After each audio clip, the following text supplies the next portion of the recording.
Sorry, I just gotta commit to doing these early because I keep being late on these otherwise.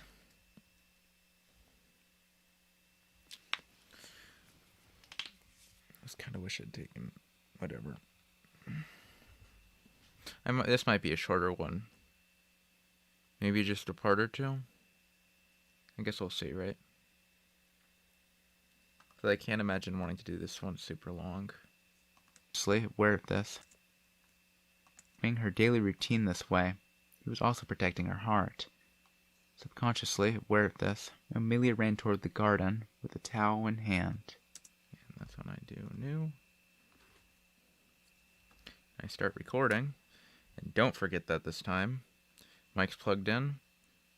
Everything's right as rain. And I think I can actually begin now, maybe. With no problems, hopefully.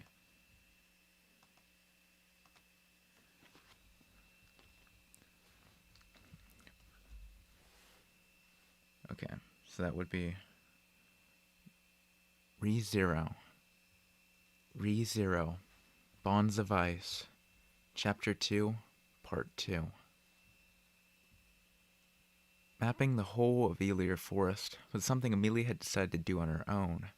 Investigation and creation, all of it was done by Amelia alone. Puck wasn't particularly cooperative in this endeavor, though. He would often meddle. Even so, they shared the information on the map, and she was grateful that he used it. She'd started working on the map about half a year prior, but progress was slow going, and she had a long way to go to complete the entire forest.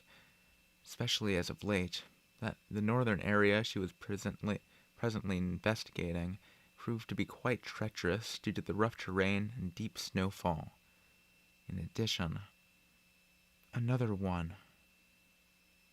She marked an X on her map as she sighed at the scene before her. It was a densely wooded region with thick trees that were completely frozen. It was certainly a pain to have her path blocked by these dense woods, but she sighed for a different reason. The fact that the tree had been brought down by force, and the traces of something crossing over it. There were even signs of tracks in the area, which caused Amelia to knit her brows. That's not supposed to be around here. And it's recent.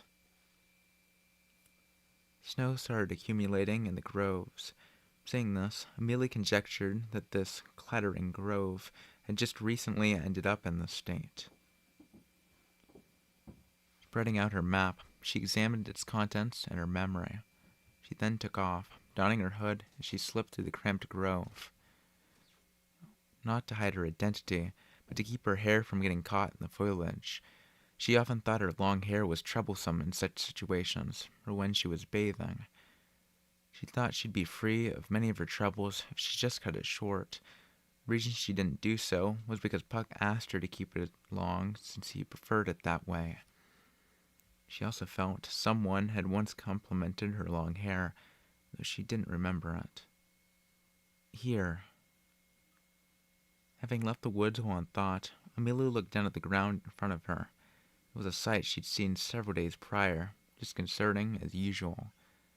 Just like before, the sloppy snow path had tracks going up the hill.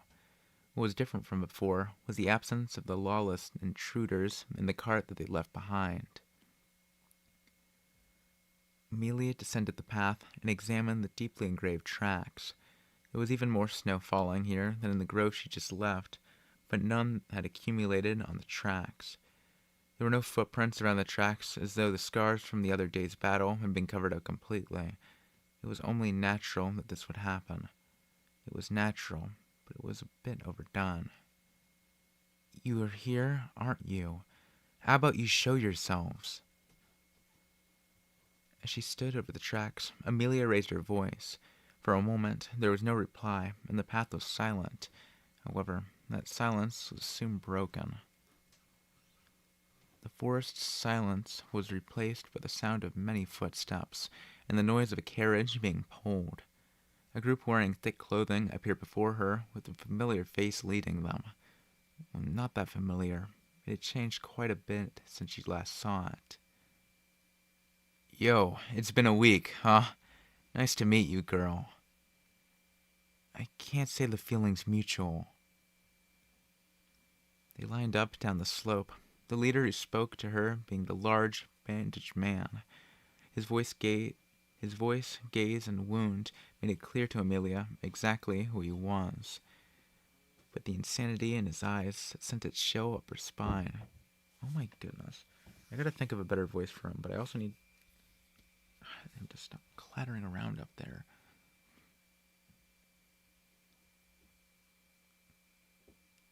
But the insanity in his eyes sent a chill up her spine. Amelia knew her judgment wasn't very good, but it was obvious to her what they were aiming to do. She realized it for the first time that she could be unhappy about someone wanting to meet her. Even so, how did you know we were here? We were careful not to leave any footprints. It's not like I came thinking you were here. I just noticed the tracks while I was doing something else. There was no snow on them because you used them to hide your footprints, right? Good eye. An expert on forests, aren't you?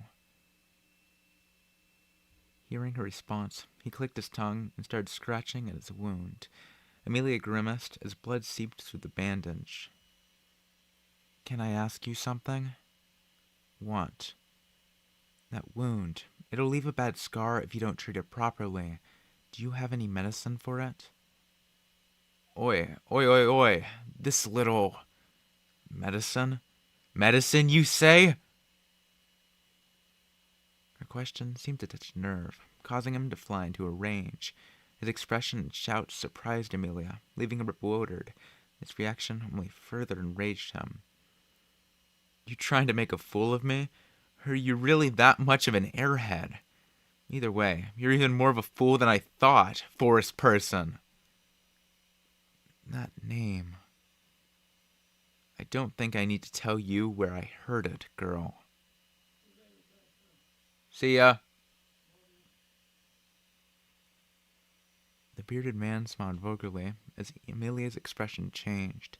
He moved his hand into grandiose fashion, and in that direction, east of the forest, was the village.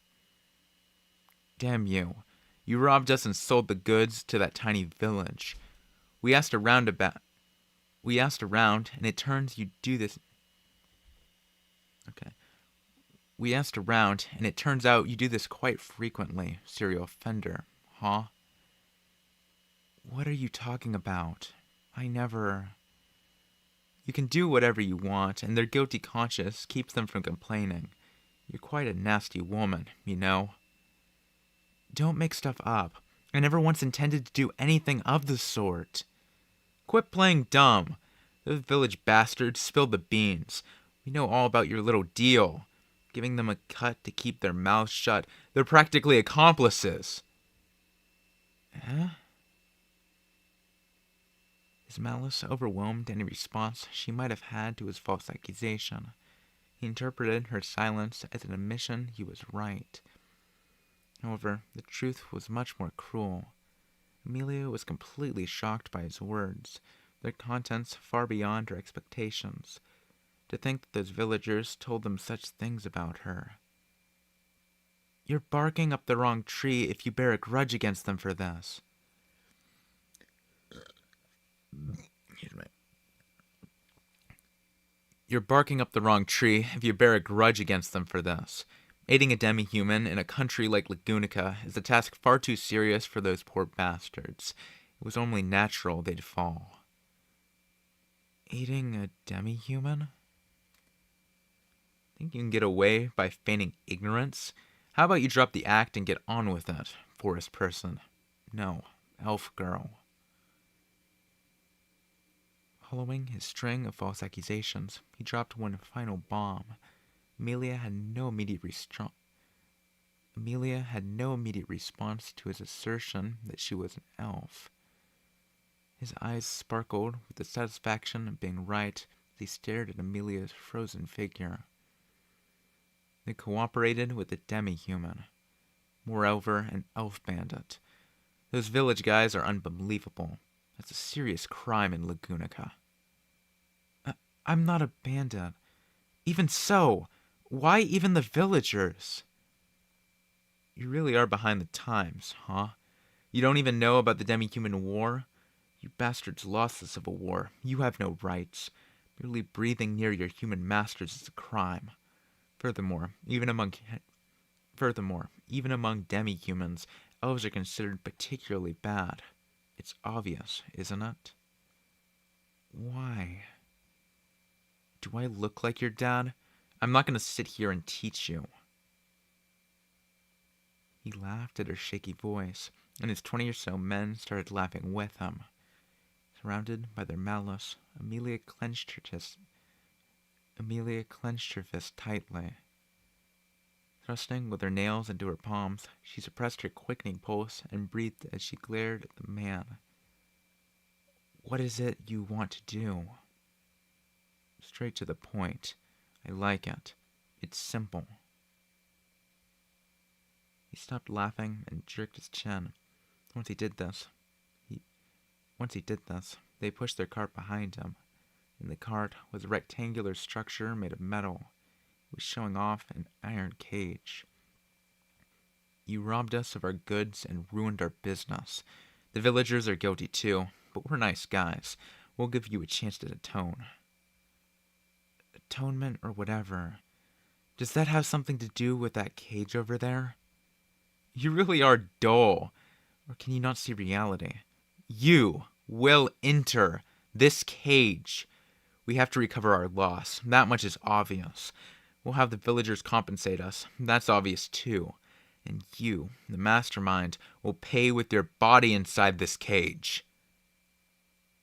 He screamed vulgarly as he smacked the iron bars, leaving her confused. She didn't get what he was talking about, and thus couldn't consider it. To begin with, this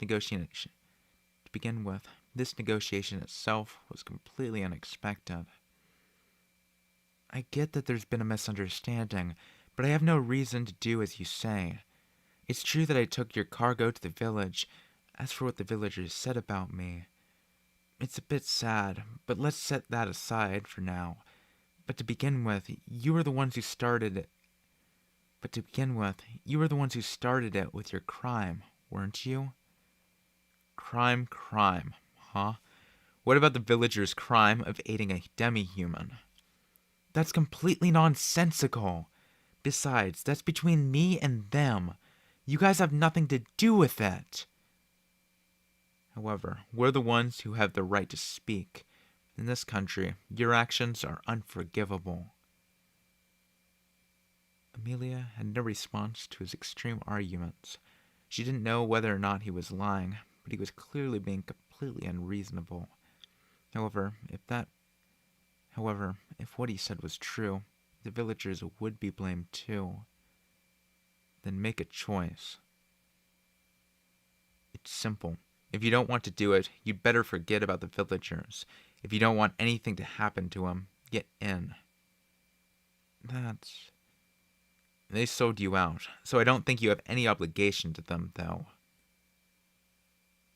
The man offered Amelia a terribly cruel choice, and his wide grin suggested that he was quite pleased by her hesitation. She had to choose between herself and the villagers. What will you do with me once I'm in there? This world is filled with people who have certain preferences. Perverts who'd love to violate a beautiful caged elf. I certainly understand the feeling. I don't mind either choice. Even if you don't, we have other candidates too. Candidates? In the village, and of course the forest. They're here, aren't they? Long ears besides you. The vulgar man directed his gaze toward the garden, causing Amelia's eyes to widen. That was malice directed at her frozen companions. She understood what she had to do. Understood. Amelia shut her eyes as she announced this to him. It wasn't that she couldn't decide. She was merely confused, and that manifested as hesitation. She knew from the very start what she was going to do, that she may have been mistaken. However, the same went for them. She understood their desire to retaliate against her, but she wouldn't forgive an attack on the villagers or the sculptures. She wouldn't allow it. If someone had to be punished, it had to be her alone. You want me in that cage? Yes, that's right. Well, that depends on how much people want you. What's most important is your looks. I see. If that's the case, I don't think I'll meet your expectations. Amelia responded sarcastically as she grabbed her hood. It was unusual for her to feel this way while facing other people. No, this was the first time. The first time she wanted to see their reactions. Her silver hair flowed down her back when she took her hood off. She raised her face, staring directly at them with her amethyst eyes, causing them to gasp. Amelia's expression was resolute in the face of their shocked gazes. Their faces could only be described as ones of stupefaction and astonishment. That was just what she'd hoped for, but it still made her heart ache. Do you still want me in that cage? Her question made them all flinch in fear. As Amelia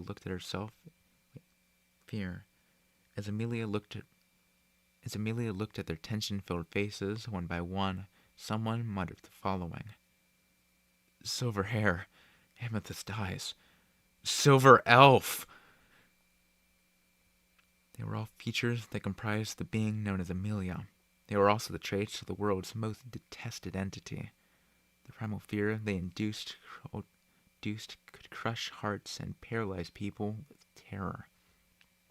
A village girl shrieked and fainted when she first saw Amelia. She learned what those features meant from that fearful scream. That is, witch, same as the Witch of Envy. It was one of the men who'd mouthed those words, the words most feared, most hated, most terrible existence. A witch. Witch of Envy. Throughout the whole world, even now, that name was synonymous with fear. It was said that this calamitous being was a woman with silver hair and amethyst eyes. Amelia matched these conditions perfectly, which is why she was shunned by all. The villagers were no exception. However, that was merely a small portion of her sin. Having laid eyes on her, the men started panicking. The shocked men were terrified to even meet her gaze. However, there was one whose reaction was clearly different. The bearded man scratched his wound as he laughed loudly, a laugh filled with joy and insanity.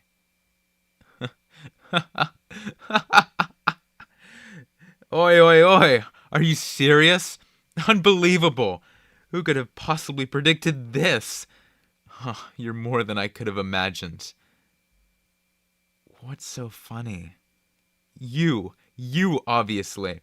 I don't want to hand you over to anyone else. I'd use you in that cage my whole life if I could. He was practically licking her all over with his slimy gaze, a reaction that surprised her.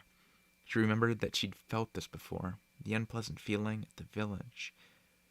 Several days ago, there was a gaze that struck to her when she went to the village. She now realized just what it was.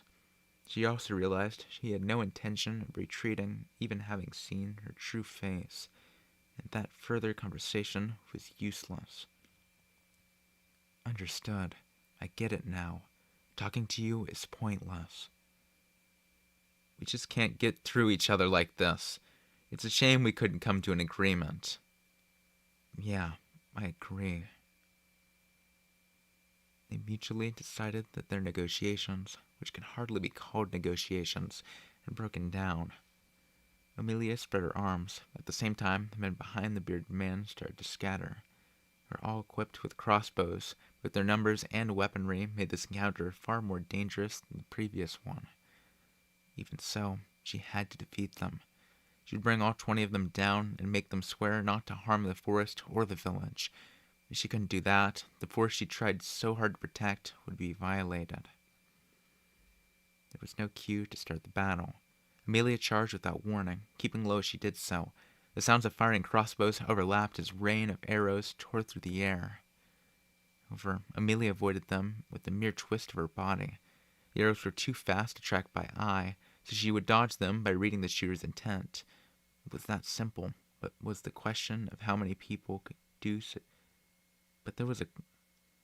It was simple, but there was the question of how many people could do such a simple thing.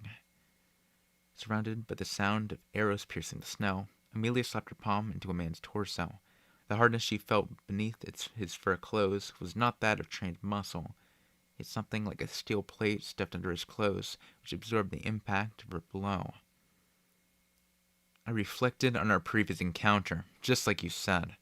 I knew you'd fight barehanded, so isn't it obvious who'd be prepared? She grit her teeth at his boasting as she drove the back of her fist into a man's jaw, after which she knocked him down with a sweeping kick. She shifted into a more direct fighting style, aiming to knock them out quickly. This damned girl! Shortly after, the men she approached tried to keep her at bay with knives, but she weaved through the silver flashes and performed a split kick midair, blowing two men away with hard kicks to the face. She then turned midair. With not a moment to rest, she continued to dodge arrows. She immediately rushed into some other men, striking them with tremendous force. They were sent tumbling over the snow. Oh, not bad. I knew you were strong, but even this many armed men aren't enough. I could cry. The bearded man seemed calm, even as he watched his comrades get beaten down. He whistled at Amelia, when doubt began to show on her face. Ah, how delightful. It seems unease and doubt are toying with your heart quite nicely. I have no idea what you're talking about. Isn't that right? Do you know why I'm so calm, then? Amelia toed her head as if to show off to her. Amelia toed her head, and as if to show off to her, the bearded man struck the cage. He then moved his hand to his mouth. Don't you think this cage is a bit big for you? Before she could grasp the meaning of his words, he started to whistle through his fingers. The high-pitched sound reverberated through the forest and summoned a massive beast laying near their path, one which had been kept in the cage. It can't be. Sensing a ferocious presence nearby, Amelia looked toward the sky. Above her was a colossal shadow leaping overhead, making no attempt to hide itself. The giant beast's huge jump caused an explosion of snow. Lowering its head, the jet-black beast bared its fangs and glared at Amelia as it roared. Grrr. Sending drool flying and equipped with slimy teeth the size of human heads were two heads. The beast, no, not a beast, its dog-like heads both had broken horns on their foreheads. Here's your answer. The witch beast Orthros. What do you think? Amelia trembled as the bearded man, accompanied by the witch beast, announced this full of excitement.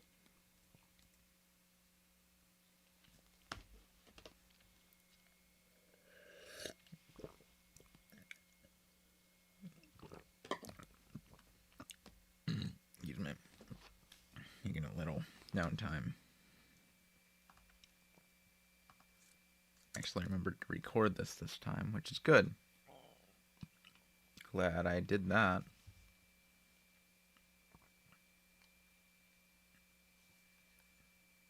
Probably turn that off. What was I gonna check? Oh yeah, I was gonna actually open YouTube on my phone so I can maybe see the stream chat. Probably won't respond until end of chapters though.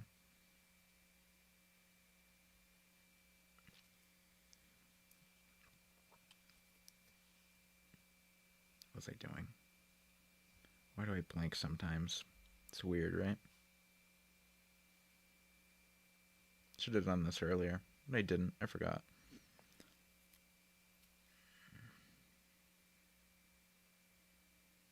Wait, what happens? Huh. There's still a lot I gotta figure out about YouTube. But as of right now... Oops. Actually, no, this should work, right? Can I watch it from here? Maybe not.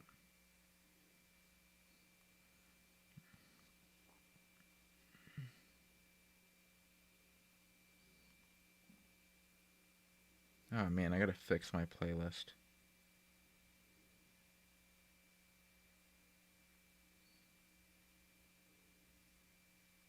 There we go. Pulled up on second screen. That's nice. How long have I been going? Like actually going, not too long. How long is this next part? I'll probably finish up this next part and then stop for now. Ooh, that's really short. I'll see. But I feel like this cliffhang is a bit too harsh.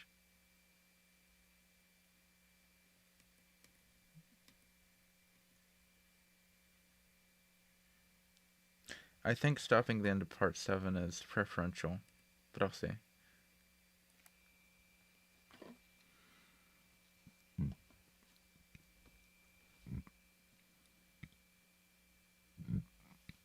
Wait a minute.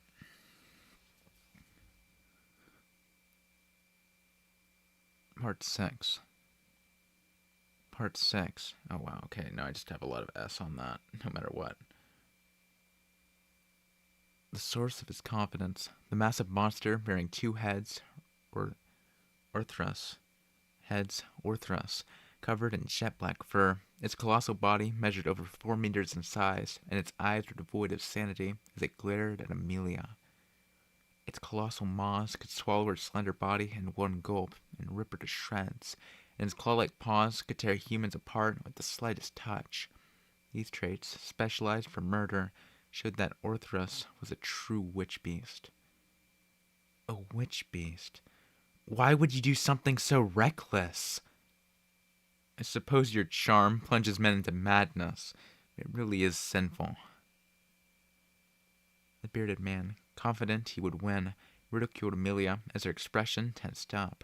The nonsense he spoke was very reminiscent of Puck's teasing, but the emotion it instilled was entirely different. Amelia's breath halted for a moment when she remembered the absent cat. Amelia, I won't be with you, so don't do anything dangerous. That was what he'd told her when they parted this morning.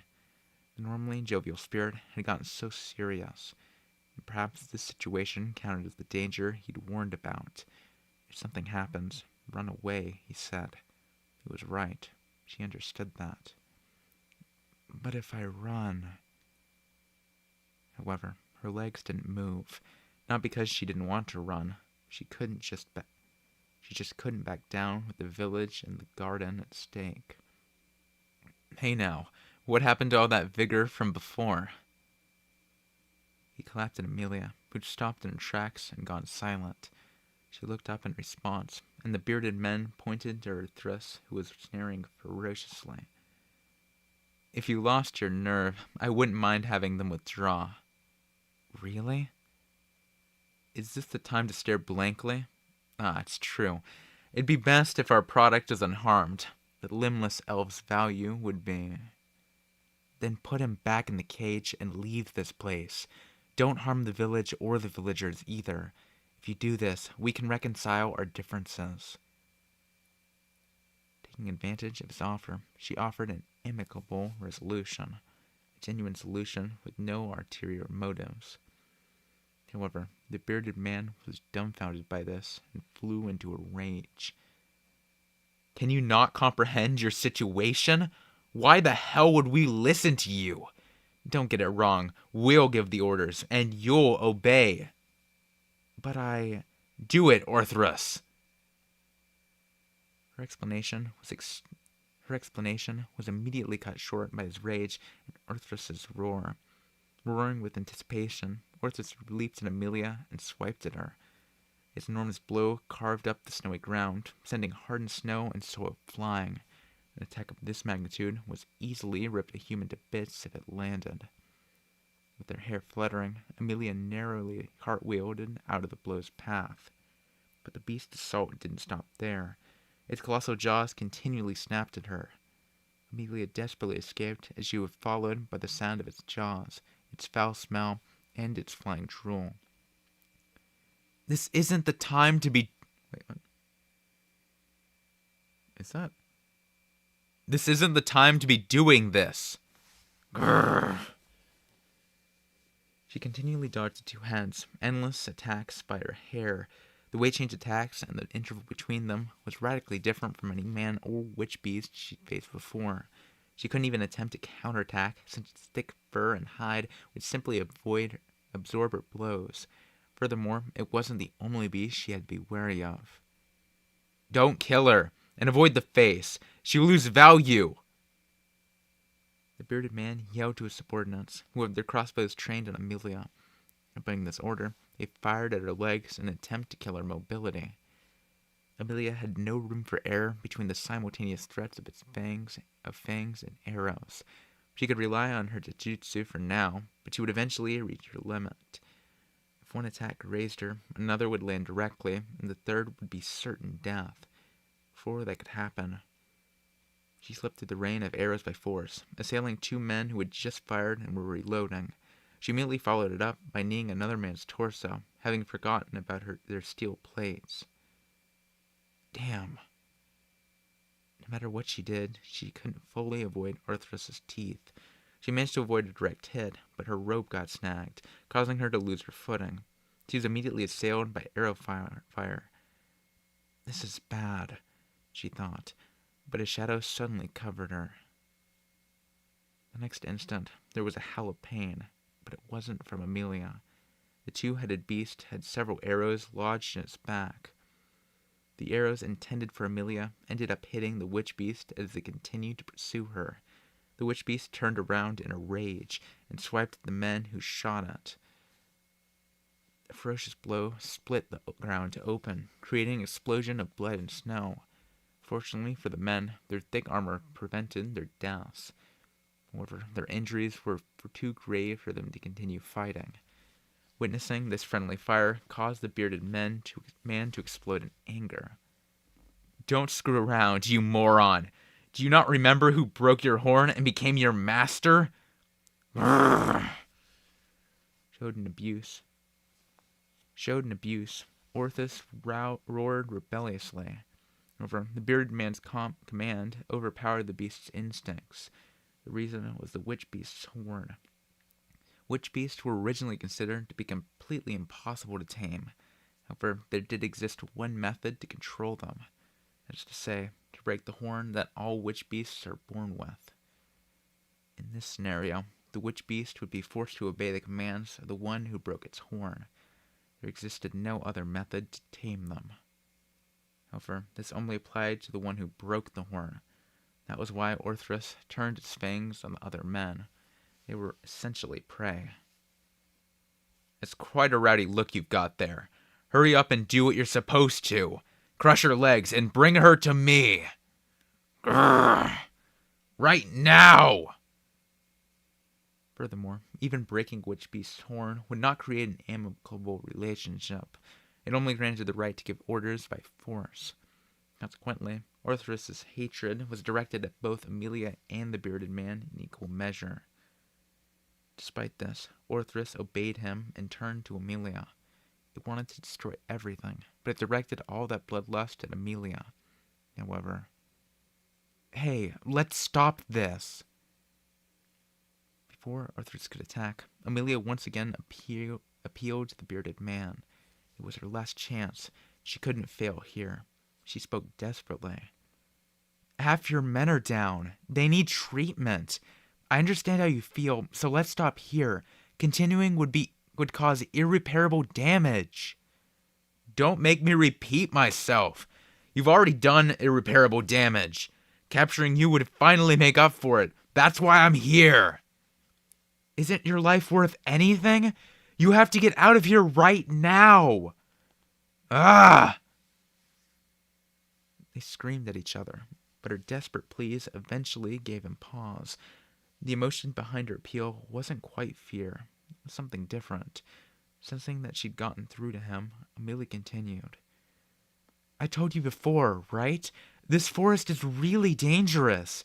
Especially for you, since you've spilled a lot of blood here, they'll definitely remember the scent. And you even brought a witch beast. What do you think they'll do when they see their territory in this state? Territory? Whose territory? What the hell are you talking about? That's... Perhaps realizing he shouldn't ignore her words, he raised his voice. Amelia opened her mouth to answer, but it was already too late. Before she could respond, the answer appeared before them. Ah. Ah. A dumbfounded voice leaked out, causing Amelia to turn and look up. A colossal snowball filled the sky, thrown at them from atop the hill. Run! Run! Amelia immediately leapt to the side as she shouted, barely escaping its blast radius. A colossal impact shook the ground, followed by many dying wails.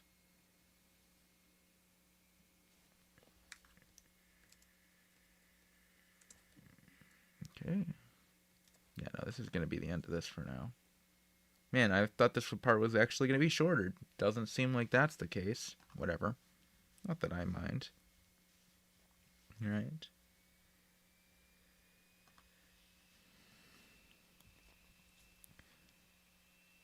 Part 7. To call it a snowball was putting it lightly, continuing the scale of destruction it caused. The giant mass of snow rolled down the hill, adding to its size as it became a force of absolute destruction and crushed those who were late to flee the base of the hill. Amelia had managed to escape the point of impact, and Orthros had dodged instinctively, but they were the only ones who managed to evade it. The survival of the rest was left to fate. You were lucky if it didn't roll onto you, or roll into you, and unlucky if it did. It was that simple. Shards of ice, beautiful though they may be, were little more than murder weapons once they were absorbed into the mass of snow.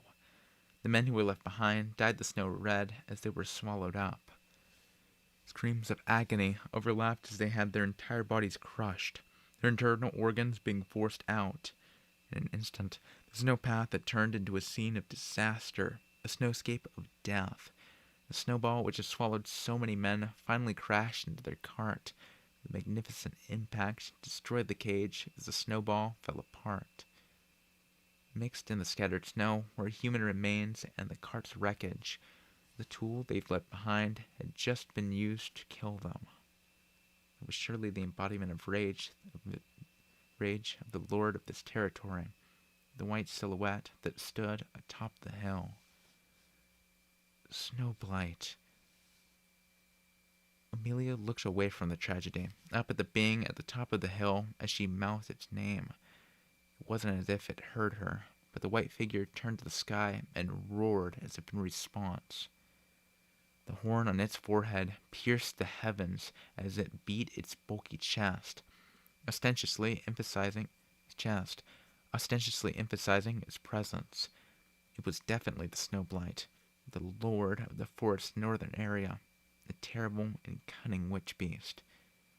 It had the form of an ape, with short, frizzled white fur like snow, a red face intoxicated by bloodlust rather than alcohol, and erratic yellow eyes that glimmered with killing intent. Its short legs were strong enough to split the ground, and its tree-like arms were more than strong enough to toss a snowball weighing several hundreds of kilograms. It was certainly smaller than Orthros, but it was just as menacing. It was this Snowblight's arrival that Amelia warned of, the worst possible situation. However, she wasn't the only one who was upset at the boisterous intruder.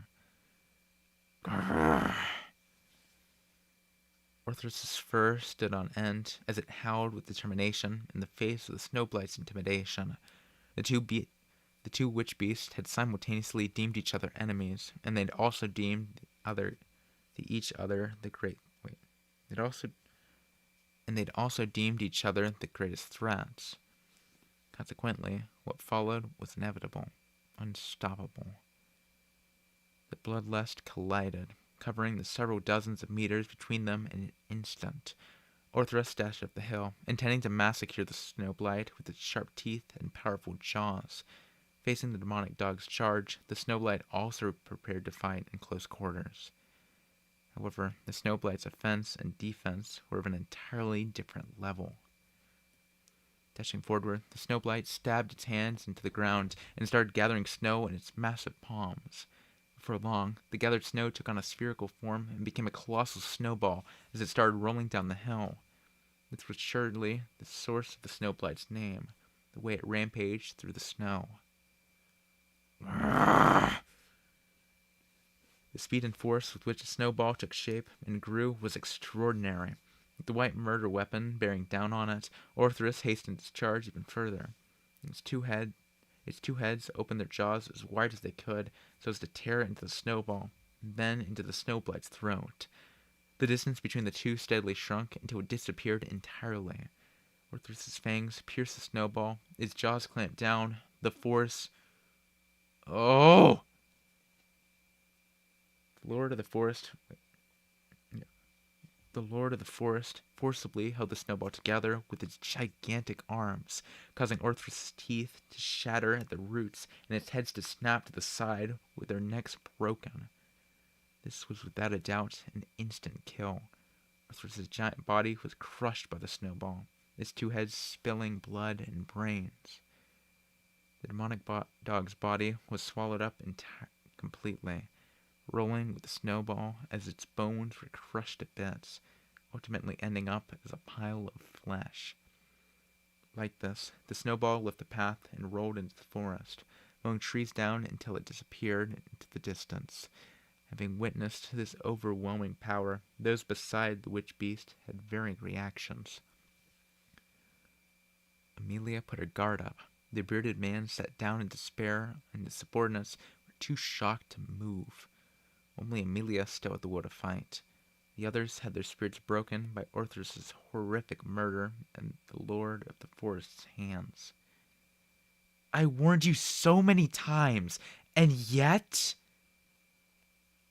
Amelia grumbled in frustration, but never in human history had idle complaint solved a crisis. Having crushed the demonic dog, the snowblight started scanning for its next victim. The Lord of the Forest preferred those with fighting spirit. In other words, just Amelia. The snowblight glared down at Amelia. There were track-like marks near its feet.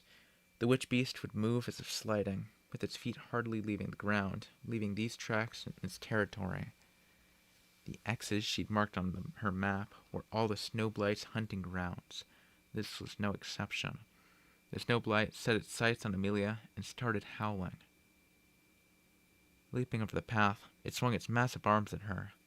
Its hands were too large even for its gigantic body, and were strong enough to flatten Amelia. Left, right, backward, regardless of where she went, she could not escape its range. Then the only answer left was forwards, the bold choice to advance and dive under its legs. At the moment of impact, the explosion-like winds behind her were strong enough to push her forward. Creating a cloud of snow where it landed, the snowblight casually launched another attack at Amelia, who'd managed to get behind it. Slipping past and even closer, Amelia slammed both her arms into its chest. She put everything she had into that blow. She'd even twisted her arms at the moment of impact to add penetrating force. The impact sent the snow around her flying, and the sound it created was such that any human would surely have their organs destroyed. However, her opponent was no human. It was a witch beast, and even among witch beasts, it stood at the top. It hurts. Having been blocked by its armor-like muscle, Amelia retracted her fists in pain. Most of the power had been stopped, with Amelia suffering the recoil damage. And most importantly, Amelia had stopped moving in order to land that attack. Unconcerned about the impact on his chest, the snowblight's face showed no signs of pain as it swung at her.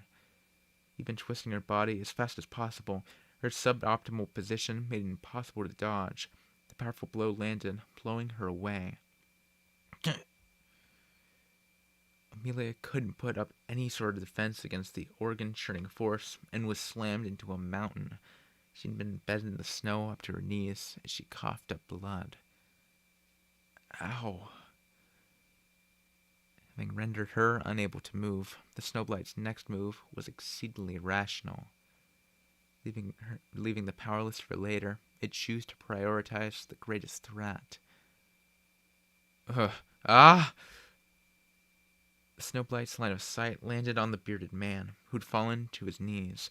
Having lost himself after witnessing Arthur's death, he had wasted the time Amelia desperately bought them. As a result, since he still had his crossbow in his hand, he was chosen as its next target. Hi. His throat trembled as he attempted to loosen his stiff fingers and drop the crossbow. He intended to show he was no threat by doing this, but it was too late. His dumbfounded reaction seemed far too subdued, considering the tragedy that had just befallen his hands. The demonic ape's palms crushed both his arms along with his weapons. The man forgot to even scream as he stared at his arms getting crushed with the crossbow. The beast roared as it raised its arms. If it were to bring them down, the bearded man would die like the splattered fruit. Neither he nor his comrades could stop this. So it was someone else who stopped it. The sound of an arrow being fired, and the sensation of a small impact on its back caused the Snowblight to turn around. Its gaze landed on Amelia, who was on one knee as she held a fallen man's crossbow. Wiping the blood from her mouth, Amelia discarded the crossbow. With an arrow in its back, the Snowblight turned to face the interloper head-on. Being attacked by prey on the verge of death seemed to wound its pride. Postponing the bearded man's execution, the Snowblight chose to attack Amelia instead. Amelia knew this would be the consequence of interrupting. If she didn't, he would die. She couldn't let that happen. She didn't like him in the slightest, and he was the source of several unpleasant memories, but even so, she couldn't let him die. Don't do such terrible things in the forest, she whispered. She wasn't looking at the approaching Snowblight. Her gaze was aimed at the blood and corpses littering the path. Don't stain this forest with blood. So many people had died already. If this continued, the count would only grow. She couldn't let that happen. If even more people died here. Nobody needs to suffer here. Her vision blurred as tears filled her eyes. She stopped speaking midway because her words unintentionally touched the door of some memory. Those words unconsciously led to the gate.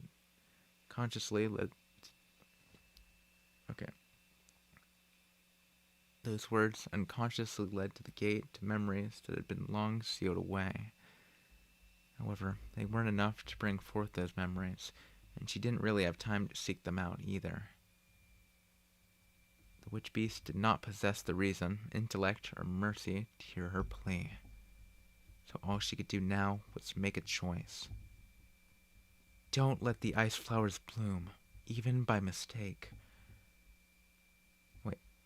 Don't let the ice flowers bloom, even by mistake. Puck's parting words repeated in the back of her mind.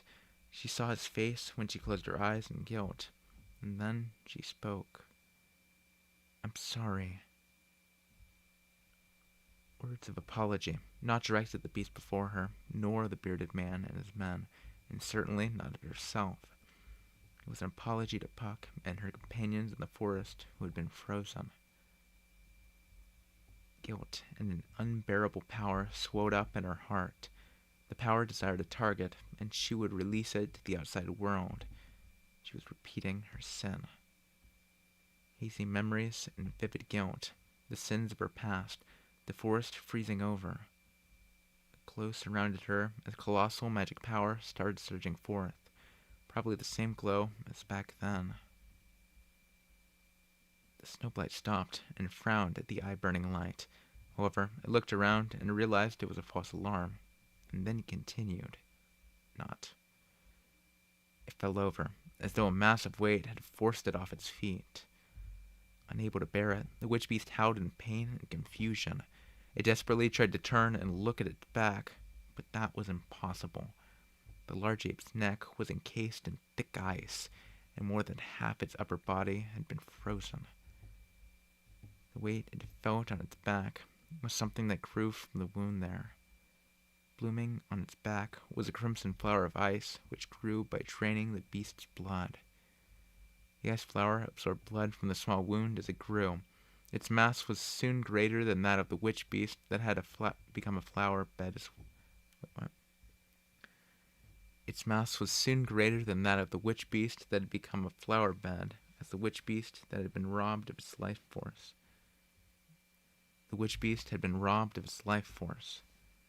Warping the atmosphere, the beautiful and deadly ice flowers spread their petals and bloomed. The witch beast's body gradually withered away. Its fur started falling out as it lost. What on earth is that sentence? The witch beast's body gradually withered away as its fur started falling out and as it lost moisture. Its shrunken limbs were like dead branches. There were no longer any traces of its former strength as the light left its eyes. A hoarse breath signified the end of the ruler of this territory. The witch beast died a cruel death, its vitality consumed by flowers, understanding nothing as the snow buried it. What? The bearded man panicked as he saw this. The death of the beast and the crimson flowers of ice that bloomed from its body. However, even he understood the source of this phenomenon. You, elf.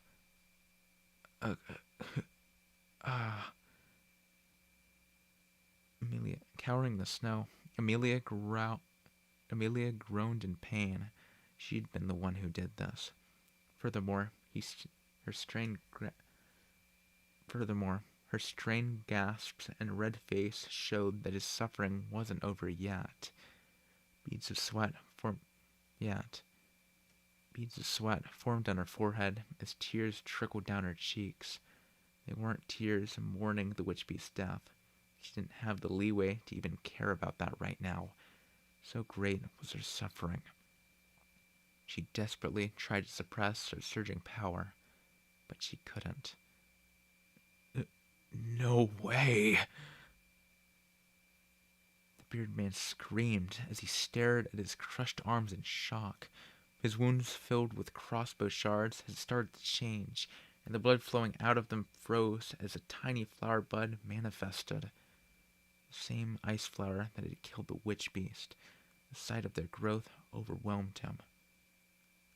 Hi! On the ground, he shook his head in rejection. However, his condition steadily worsened as he lost blood and vitality, and his consciousness was slowly fading. At this rate, he would end up sharing the witch beast's fate, losing his life to the ice flowers. Wait, please wait. I'll apologize. I beg you.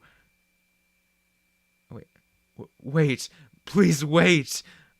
I'll apologize. Please, I beg you. Shoving his face into the snow, he begged as snot dripped down his face. However, Amelia couldn't stop this. A flower had even started budding on the wound on his face. It turned out that the ice flowers were manifesting in any and all wounds in the area. Budding in wounds, they would glitter a brilliant crimson, taking life and providing a beautiful death. No, please stop. Understand. The men's shrieks filled the path as they sensed their slowly approaching deaths. The snow path would turn all living things into flower beds and become a field of crimson flowers. Imagining this, Amelia desperately tried to keep it from happening. However, her power was beyond her control. Realizing that everyone would die, Amelia broke into tears. Please, somebody. That you didn't call my name immediately is one of your bad points.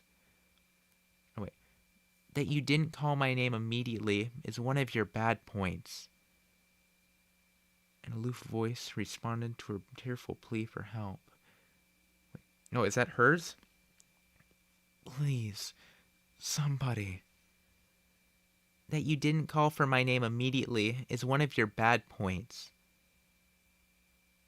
An aloof voice responded to her tearful plea for help. The voice was far too familiar, causing Amelia to momentarily forget her suffering. Good grief. I step out for a bit and this happens. Those obstinate fools are bothersome too, but I'll have to lecture you properly later. Saying this, the owner of the voice floated down to Amelia's side with a smile. There was no mistaking it. Covered in fur, a cute face, an indifferent voice, and a casual attitude, it had to be him. Puck? Yep, it's me. Your wonderful, cute, fluffy cat. He winked at her as she suffered, and then moved to face her directly and joined his hands, as if praying as he gently spoke to her. Amelia, take a deep breath. For now, you don't need to think of anything besides me. Yeah.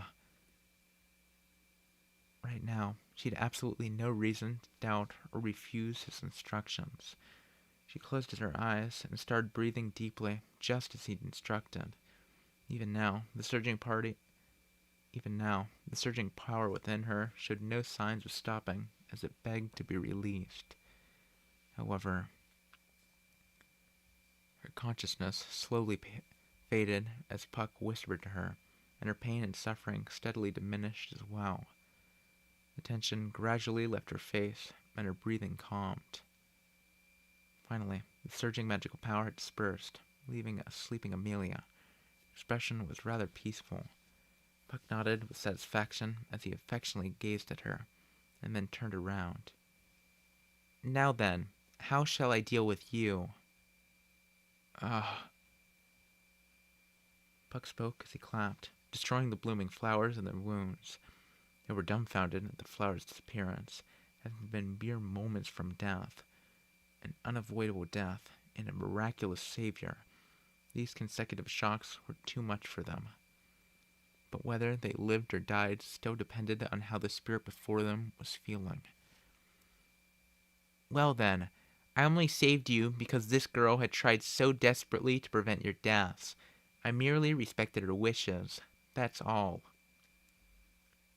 If it weren't for her, you would be dead. If she weren't so kind, I'd massacre you. If she weren't sleeping peacefully, I'd throw myself away. His words, calm and gentle though they were very clearly threatening. Puck circled above the men with a smile as they were frozen by his words. They had made Amelia suffer while he was away, as to show his anger at this. If you've learned anything from this, never even think of harming this girl or this forest. It'd be wise to never approach this forest again. Amelia's very kind, so she's even soft on you guys. She might even forgive you, but I don't intend to be nearly as nice as I look. Got it?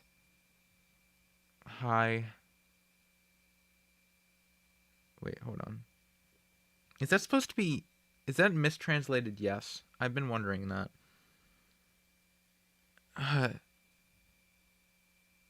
His final words were accompanied by freezing winds. The ice-like wind surrounding them was but a small fraction of his power. The men trembled, unable to even speak when they realized this. Well, hurry home then, because I'll never forgive you. Puck seemed content as he said that to the cowering men. This cold declaration and them running out of the forest with no hesitation this time. After he watched them scramble away, Puck looked around and tilted his head. Now, to make sure she doesn't catch a cold. His voice His voice was full of love, the polar opposite of the threatening tone he was just using. He gently lifted the sleeping girl with magic and slowly took her home. Gently, so that she could at least sleep peacefully for now. Yeah, I'm gonna stop there. Been going for a bit now. Not as many parts as before, but I think it's fine. Wow, okay. I expected this to be shorter. This has been the longest one I've done so far. Whatever. If I ever do edit this, I might end up adding more space, because I read this a little fast. Whatever. How much is left on this one now? Okay, so I'm on part 8. Oh, sheesh. Yeah, that's going to finish up. Oh, yeah, I guess next week's going to be a shorter one. Whatever. I wanted to take a break anyways. So, I guess next... Should I finish this up next week? Maybe toss a coin. Maybe finish this up next week, week after, take a break. I think that'll be fair, right? Because 12 pages is nothing. It's probably going to be like 15 minutes. I guess we'll see, though. Well, I'll leave that off for now. Oh, okay. So, like this if you liked it. Subscribe if you will. Whatever else. And I'll see you guys next time. Bye.